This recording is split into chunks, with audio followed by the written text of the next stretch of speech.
First, when you train people, you have to have a system. You have to have an outline structure of what you need them to do. Second, there has to be some sort of accountability, right? If you give them a system or process, they need to know that they have to implement it, and that they're responsible to implement it. Finally, there's the motivator, whether it's pay or whether it's something else. There has to kind of be that carrot, the stick, some sort of approach for motivation. That's kind of for both of them, right?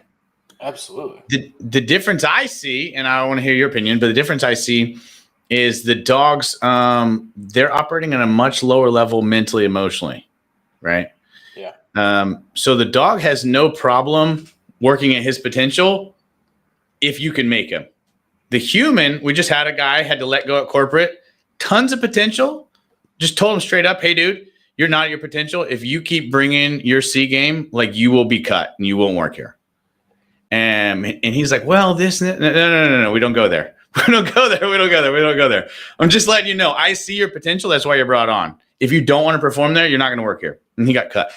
The dog doesn't think like that. The dog doesn't make excuses for their behavior. Humans do.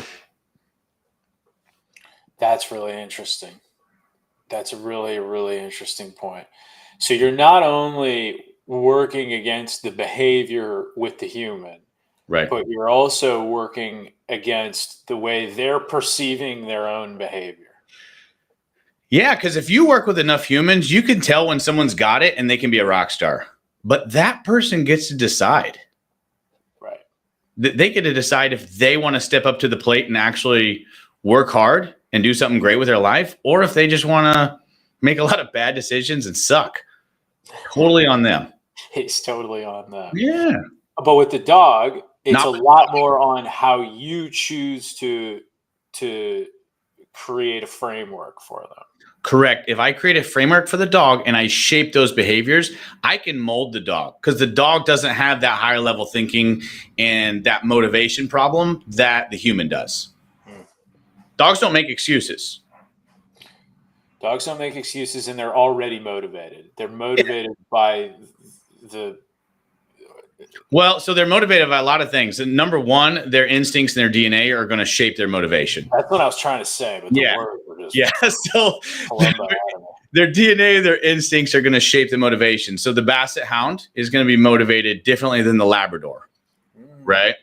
Different DNA, different instincts. That's interesting. Yeah.